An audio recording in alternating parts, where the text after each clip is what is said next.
if the data's not right, we go back and we figure out, well, what is the right data? Because if you have higher quality data, you make better decisions. Yeah. And that's not easy to do. I mean, that first year, like the pain, the effort, like in rebuilding entire systems to make sure that the data coming out was trustworthy, it's really hard to do.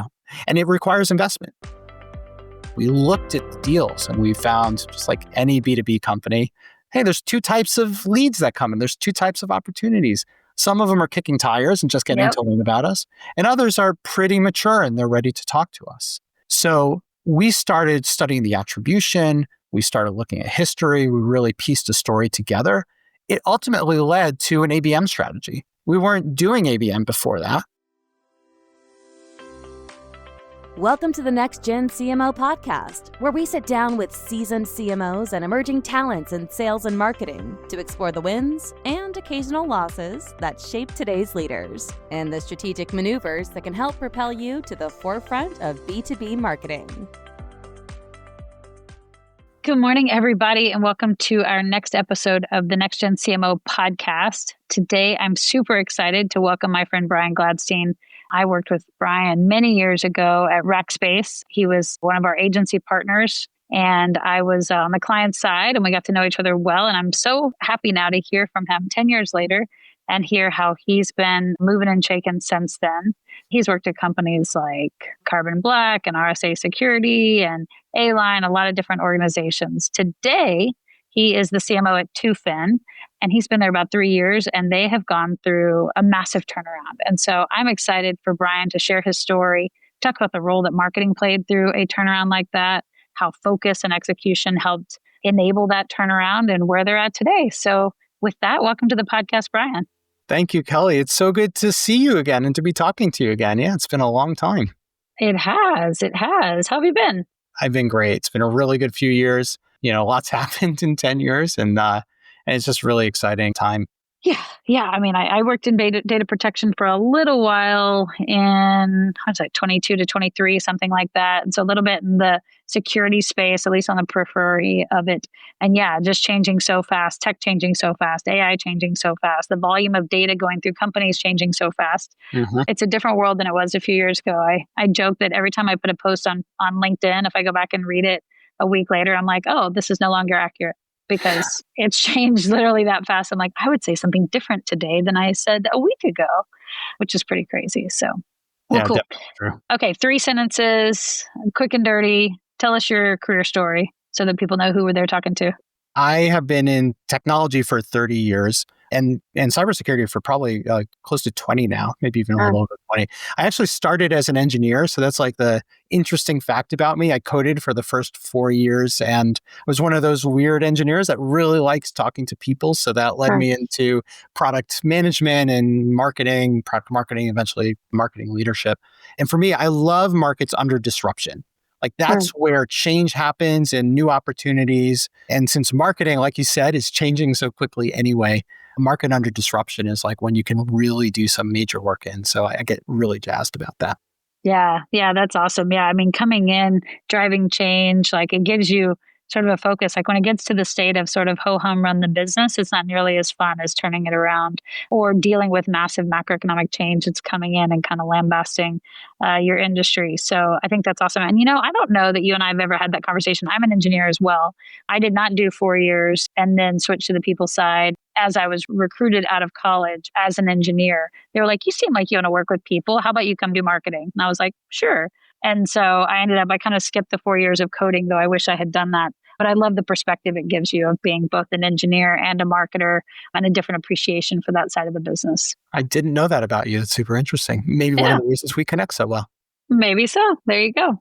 Well, cool. Well, tell us your story. Tell us about this turnaround that you experienced with Tufin and what role, like I said, marketing played in that, or how you kind of thought about it from the beginning and attacked this kind of reinvention or turnaround. So it was really interesting. Tufin's been around for 20 years. Actually, this is our 20th anniversary year. And the company focused on firewalls for the first 15x or so of those years, which was where most security happened when it came to organizations, because people worked in data centers and they worked in offices, and firewalls were the main way of protecting those systems and that data. And something really interesting happened in the way people connect to their corporate networks about 5 years ago, which was COVID. COVID changed everything. Overnight, people had to, like, if you're in IT overnight, you had to completely rebuild the way that people got access to applications and got access to data. When I was at RSA was a major, security control for VPNs, and that was how people would connect in. And when you had a VPN, you would model it such that like maybe 5% or 10% of your workforce might be working from home at any given time. So all of a sudden in COVID, when everybody's working from home, people were literally shutting those systems off and keeping their networks totally open just so that their employees could start to work. They bought a lot of stuff really hastily. The entire nature of the network changed. And Tufin did a lot to catch up, but because of that, just our market changed underneath us. And so we were a company, as a public company, we were losing money. You could go look at kind of the historical stock records. In 2022, we got acquired by a private equity firm who saw a great opportunity in our market, in our capabilities, and where we were. And so we have completely turned around. It's been an amazing ride. I came on just after that acquisition. So it's been just about 3 years. I think 3 years since the acquisition closed. My 3-year anniversary date is, I think, in November. And, a lot of hard times, but we are profitable. We are growing. We've got record numbers. Marketing's been a major contributor, but it's really been an entire effort across the entire company of like looking at the detail of how the business runs and little by little making things better. And we're just on a great trajectory now. It's a really exciting place to be. Yeah, that's awesome. I don't think you were still involved in our business at Rackspace when we went private, but it was similar, right? We were a publicly traded company. Private equity shop comes in. There's an immediate kind of excitement of like, we've got an infusion of new investors, new thinking, new cash coming in to kind of fix the business. But there's also this kind of like, okay, we've got to figure out how to transform the way we operate without sucking the soul out of the company and kind of all the things that make you special, but you still have to learn how to operate more efficiently. They give a chance to kind of move away from quarterly results to actually thinking a little bit longer term, which is the freedom in being a private company. You get to kind of say what's the right decision for 6 months from now instead of for when we report earnings in 3 weeks, right? And I think that freedom is awesome. But what you come out of, it's a tough time. And I think it takes certain leaders to come in, but that time allows you to really clean up the organization. Things just kind of debt that's accumulated over years of whether it's functions or roles or projects that are ongoing that aren't adding value to the business and really focusing on the right thing. So I love that you had such a similar experience on that at Tufin and are still living it, I guess. Yeah, still living it. There's one of the CFOs I worked with at a company in the past who had a lot of experience with PE software acquisitions, said there's basically 3 phases to this, right? Phase 1 is break everything, create chaos, tear everything down. Why? Nobody's ever going to look at the numbers from that first year when they're buying you later on. But that's your chance to really rip stuff apart and understand the business, what's working, what doesn't need to happen anymore. That's phase 1. Maybe it's a year or so. Phase 2 is your rebuilding year. So you look at what happened in year 1. You say, these are the pieces that worked. Let's tune those. Let's get them functional. And then phase 3 is now you produce. Make your quarter. We are back on the quarterly numbers really matter.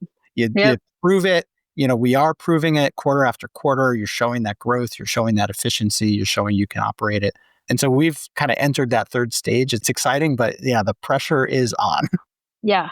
Well, and as a marketing leader, you have a role that is not only to obviously be a part of that change. You run an operating function that you've got to clean up as part of this, but you also have a role to kind of drive communications, oftentimes internal and external, because the people who are there during that sort of break everything, spread it out on the floor, figure out what's good and what's bad.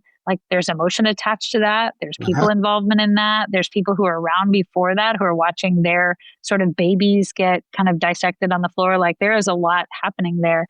So how do you lead through that as a CMO, as an executive in the company, as a communications leader for the company? How do you lead through that change that kind of says, just hang with me. I promise it's going to get better. Phase 1, phase 2, phase 3, we're going to come out of this. Just hold on for now. How do you lead through that change? One of the first things that I was involved in when I came to Tufin And it sounds funny during this massive change to say like, this is important, but it was our corporate values. Mm. And so, I worked with the executive team, with our people and culture team.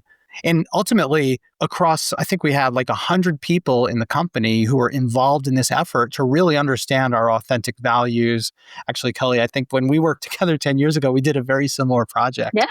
But understanding like, what are the values that matter to the people? And in this time of like disruption and change, like those values really matter because they connect people. And we have a core value at Tufin, which is, respect and care for everybody, treat everybody with respect and care. And that was one that we talk about that in the management team. We talk about that all the time. Whenever there's hard news or change or something unexpected, like we take a very internal, people first look, and we're very honest about how do we best manage this situation. So that, I think, is a really important part of our culture, and it's something that has helped us. We were founded in Israel, so we've got a big team there. A lot over the years has moved to the US, and so there's a cultural bridge that we have to create and enforce, and the management team is very dedicated to making sure that we're there, we're listening. So I think that part is really important. Yeah. And then for us, what's been important, I think we've proven it, is kind of goes back to that operational side, which is you look at the data, you make sure it's right, you kind of strive for really good data accuracy, and you use that to set targets that the team can achieve together and deliver results that matter. And so as people start to see that, and you have to do that in short term, right? You can't wait a year. But as people start to see that we're going through this change, but here's why we did it. We're transparent about like why we're doing it and what we hope to achieve. And then you can show and demonstrate the progress towards that. It starts to build back that morale, and people feel good about, hey, we knew things were tough. We knew changes needed to be made, but we also feel empowered that the way we're working together is going to bring those results. We can start to see those results. Yeah, I love that. I think that's right. I think in those kind of high change environments, that communication, transparency, so key, and people understanding the kind of fruits of the labor that's going into it, what's coming out of it, a really big part of that. You mentioned data before as kind of having a key part in all of this. Tell me a little bit more about where was that how did that fit into what you were studying? Was that where y'all started? Like, let's unlock the data and kind of let's just follow the numbers? It kind of was. It's a big part of our PE firm, Turn River, of their methodology is data systems, data analysis, and really trusting the data and believing the data. Look, I've been at plenty of other companies where you have an ops, like a rev ops or marketing ops, and you have data, and maybe you trust it 80% or something. Like, it's not great, but it's the best data that we got. And that's kind of that's the way that many companies operate. For us, if the data's not right, we go back and we figure out, well, what is the right data? Because if you have higher quality data, you make better decisions. Yeah. And that's not easy to do. I mean, that first year, like the pain, the effort, like in rebuilding entire systems to make sure that the data coming out was trustworthy, it's really hard to do. And it requires investment. We were really fortunate that we had resources that we could tap into from our PE team, that they knew how to do this, right? And can give us kind of the frameworks for doing it. But we break our business down into, we call them funnels. Everything is a funnel. A funnel, like in marketing, we talk about funnels all the time. Every aspect of our business, everything is a funnel, and we can slice them and dice them in all sorts of different ways. And there's lots of different observable steps in these funnels. And by doing that, we can get really granular and clear around how's the business performing and where do we need to make improvements, and then take action as a result. Yeah. Where's the leakage, right? Like, where is the conversion not happening to what the assumptions are? Where's the leakage of data? Where's there not enough volume coming in? Whatever it happens to be. Well, cool. Well, if you have obviously lots of data, you've got to have processes around how you use that data.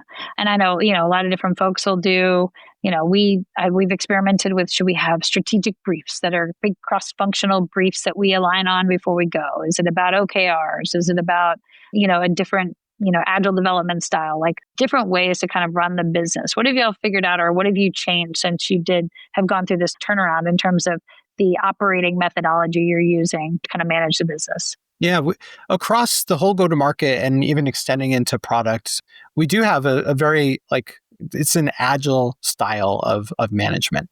And so even if we're putting a big idea together, we say, okay, big idea is it's too far in the future to think about. So how do we break it down into something smaller?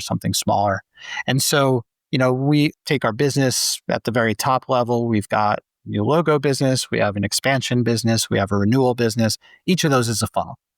And each of those breaks down into different ways, like our channel drives some of our business. We have a marketing sourced business. We have a sales source business.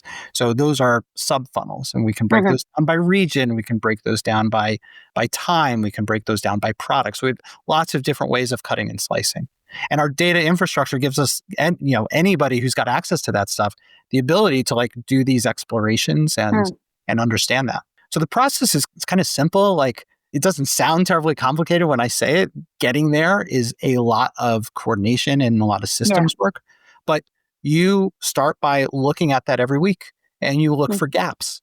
And so a gap may be, a gap between this region and this region. They should perform the same way, but they don't. Why? Or a gap may be, we used to perform at this volume and now it's dropped. So historically, we're seeing a gap. Or maybe there's a gap in, we have a certain target that we know we can achieve, but we've been flat for a while. So what do we need to do to spur growth? So you find a gap, you break it down to get as isolated and narrow as possible. You'd be amazed at how, as you really study that, sometimes performance of an entire region can come down to one individual who's been out for a couple of weeks for something. And vacation or whatever. Right, which is a totally different fix than if it was something systemic, where you need, a new competitor comes in and has a different message or something like that. So you understand the nature of the gap, and then we re-engineer it. So let's fix it by doing this thing this way or that thing that way. So we have this process we call walking the mile. Walking the mile is, I've got this funnel, shows this. I have a comparison funnel, it shows that. Let's look at the deals. You go through each one. You ask questions. I'll give an example. Like when we were growing our digital business, which was one of the first things that we did, we saw tremendous growth. The first 4 months of 2023, we did more digital pipeline than we did in all of 2022 combined. So some really good kickstarting processes and programs that really drove some growth. But we were seeing that there wasn't great conversion. And ultimately, we started walking the mile. We looked at the deals and we found, just like any B2B company, hey, there's two types of leads that come in. There's two types of opportunities. Some of them are kicking tires and just getting to learn about us. And others are pretty mature and they're ready to talk to us. So we started studying the attribution. We started looking at history. We really pieced a story together. It ultimately led to an ABM strategy. We weren't doing ABM before that. And by seeing what we could see about each of these deals, we started pivoting our entire marketing program towards ABM, which we've been doing for the past, year and a half. We've been pivoting. I know you love that, right? Love it. Better data, more targeted spending. It's more efficient. We're saving lots of money. We're advancing opportunity. We have more to go, but that kind of approach, we re-engineer that process. We try it in little pieces. We evaluate it every week, and we use that to feedback. And I think what's happened is, as we've matured that process, very rarely do we say we've got a massive initiative, right, that we're rolling out a big project plan for, because we break everything down to say, how do we move funnels this week? How do we move numbers this week, this month? And the business just steadily grows and grows and grows. Yeah. Well, that goes back to your point about data. And I agree. Like sometimes 100% accurate data is everybody's dream. Even just 80% accurate, as long as it's relative. I'm like, okay, I don't know if this data is exactly accurate, but I know it's up 20% since last week.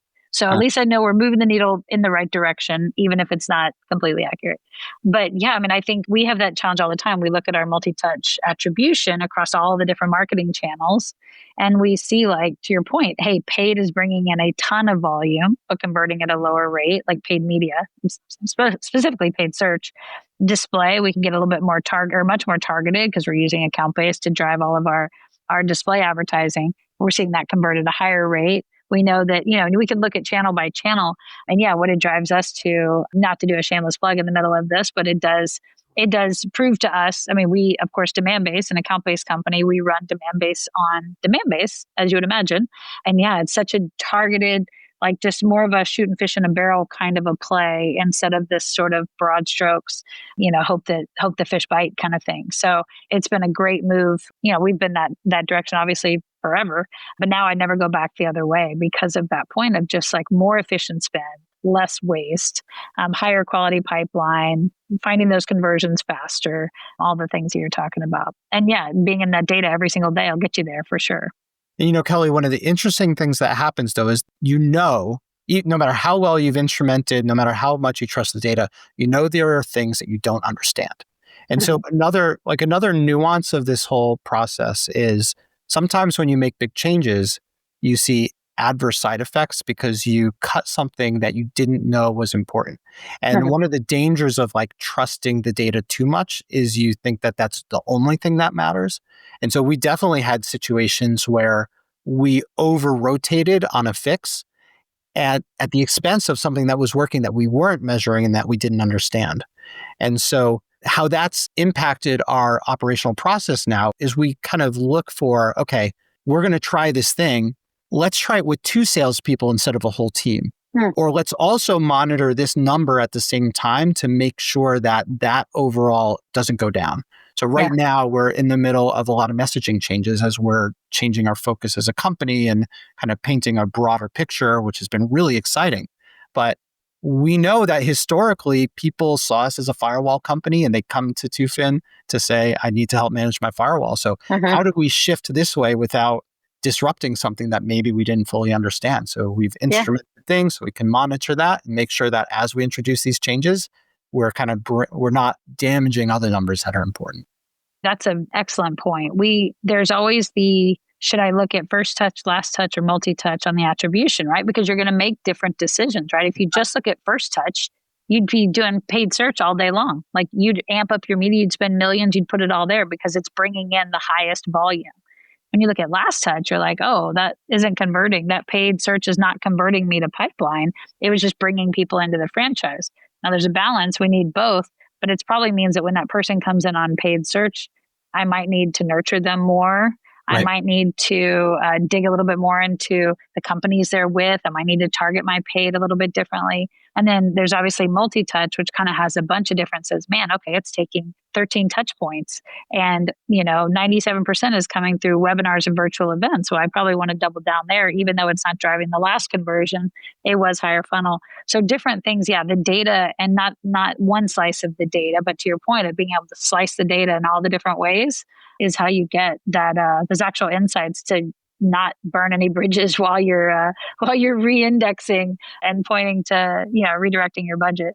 Exactly. It makes it fun too, because truth is like you can always improve and you can always learn more about the data. And so, every time we're like, yes, we've got it. We know how this works. Yep. And then we see some insight and we're like, oh, that's a whole new area we can optimize and keeps things fresh and exciting. Yeah, and it varies when you go into different markets. So you're talking about trying to go beyond just firewalls, right? You're trying to go into, I don't know if it's cloud security or you're going into data protection or whatever different areas you're going into. Obviously, that affects the channels that work. It affects the personas you're going after. It changes the messaging. So tell me about how you organizationally made that pivot. This was a really exciting one. I come from a security background, like as we've talked about. And so this was an area where I knew there was something interesting happening in the network security space, particularly related to Tufin. I didn't really understand the disruption that was happening when I joined, but I could tell there were telltale signs to me. Like this is, there's something interesting that's happening here. And one of the things that was kind of true when I started was we didn't really have great relationships with leadership at our customers. We worked a lot with the hands-on keyboard people. We worked a lot with the operational people. We had trouble getting people to speak at events or at a webinar on our behalf because they tended to be the lower level who don't have their own brand that they want to build. And even when we wanted to get feedback, like those people didn't know Tufin that well. So, one area we really invested in was our executive advisory board and our customer advisory board. And it took me a year and a half just to get, after maybe 2 tries, just to get all the pieces lined up that would make it work. But once we got that going, and in about the middle of last year, we've had, I think, 4 sessions so far. We have another few planned. We're getting the right people from our customer base at the table. And so we listen to them.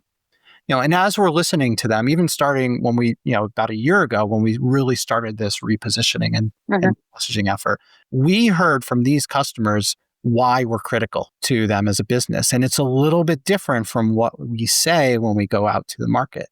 Oh, interesting. Yeah. So we were really starting to learn a lot. We also engaged Gartner. So Gartner's a major analyst company. I think anybody in marketing knows who Gartner is. And we were at kind of a lower level of our relationship. We pumped up to as high as we could possibly go. We put all our eggs in the Gartner basket. This relationship, now look, I've always had a Gartner relationship at every company I've been at. Like, you get out of it what you put into it. For sure. I brought a product manager over to the product marketing team. Actually, now he's our field CTO. He's phenomenal. And he's built these relationships with these executives, and he runs our analyst program. And Gartner, we've partnered with them to really understand what customers are hearing. They understand our story. We have active meetings with them. And we started framing a new narrative that we can now go test. And so just like I was describing, no major projects. But what do? We take this, we put it in some pages, we work with a couple sales reps, we try it out with some pitches, we go to some events. And so this has been really building validation about this story and how to tell this story. And what we're seeing is that this new narrative, which is moving from what we call network security policy management, which is more of an operational discipline, to posture management, network security posture management. Posture management is my network secure? And after COVID, these networks blew up. They became really dispersed. The people who were responsible for securing them no longer owned all the pieces of these networks. It was a really hard question to answer. And some of our customers said, I can use Tufin for that. And we didn't hear them. Now we're hearing, and we're getting that validated by Gartner, and they're supporting it. And all these things are coming together to, not just build this story that, as a marketer sounds like a good story, but we share, the executive team is on board for this ride. Our sales leadership is coming along for the ride, and we're getting the validation points that this works. So we are making this pivot through the course of this year. It started really at the beginning of the year in saying it's one of our objectives. So I'm super excited for sales kickoff in 2026 when all of this stuff really comes out in full force and the whole sales team is there. But it's been a really exciting journey. Yeah, that's awesome. I mean, the big theme I'm hearing there is how important, whether direct or indirect, the voice of the customer is in the way that you market, right? Because and whether the voice of the customer is the user of the platform, which it sounds like that's who you've talked to in the past, or the executives making those purchasing decisions that are influencing those buying decisions, I think is really important. And I'll give you a +1 on all of that. We've always had a Gartner relationship, and I don't know if we amped up our spend, but we certainly amped up our focus. It was kind of a side hustle of a product marketer. Now we have a dedicated AR leader who runs the program, runs it very actively for both Gartner and Forrester, and it's been a game changer in our relationship. Every question we have, we bounce off of Gartner and say, what would you think about this? Are you hearing this in the market? Is this a trend you're seeing? We brief them to say, hey, does this resonate? And we say that. Now you are marketing to someone who's not you. I am marketing to myself. I literally market to CMOs, and I still find so much value. And I could look at messaging and say, would this resonate with me or not? But I'm not every CMO. And so I read it and I can say, yes, this resonates with me. But even that, we still value so much the value of the Gartner relationship. And then we're launching our first cab in October. And so I'd love to hear from you that you've had such a positive experience with getting those folks in a room and meeting with them, what you said, 4 times. But yeah, I mean, how has that changed their trust in you, their loyalty for you, their relationship? Has that changed the way that they engage with you as a company? Absolutely. I mean, one of them came and did traveled to our SKO this year and did a whole session, right? That wouldn't have happened before. But we look at, again, everything is instrumented. We can see how these programs are driving, we have seen our expansion, particularly as a result of these very limited advisory board meetings, our expansion dollars, our expansion pipeline coming from those accounts that are involved, has awesome. grown, right? We're seeing one of our main messages is expanding outside of firewalls into cloud and these other areas.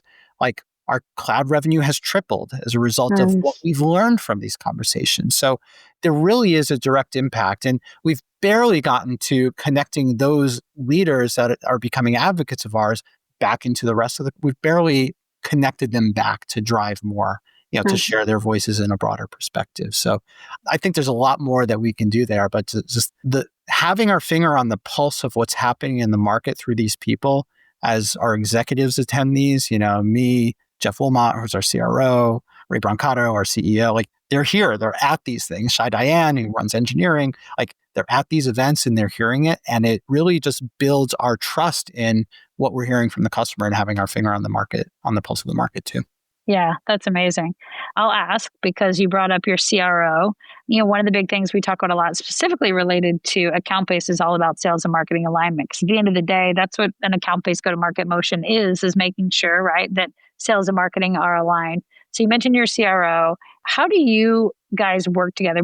I'll say first, would you say you're aligned, not aligned? Yeah. Good relationship? Good. Okay. We're aligned, great relationship. Right from the awesome.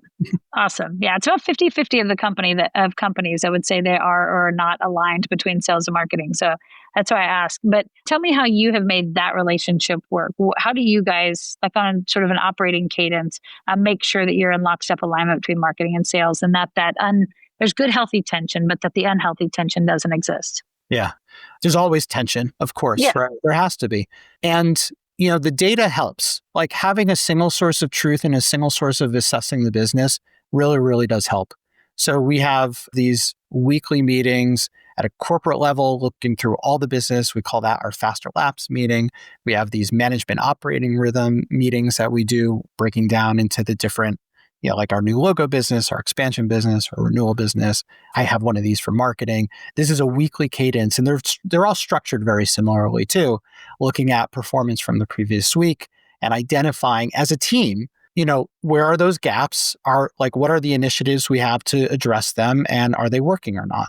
So, it's less of me and my CRO getting together and making decisions, and it's more of the team analysis of here's what's going on, what do we need to do about it, and let's make sure that we build a plan. But of course, it takes a lot of effort to make sure that we are building that plan and executing that plan together, especially when it gets down into the field. So, I'll take a really good example of something that we learned, and it was interesting because we learned it at our sales kickoff in an exercise that we didn't expect something to come out of this exercise. But what we did was we had our expansion team. So these are the reps who look after our existing customers and try to grow them. And we were rolling out a new playbook for how they operate and what they should be doing and how they work on each account. And we had our marketing team in the room. And there were a couple of them at a table, and they were just having a discussion, going through every rep who's in the room had a couple people around them. They were going through all their accounts and just looking at what they would do with each account.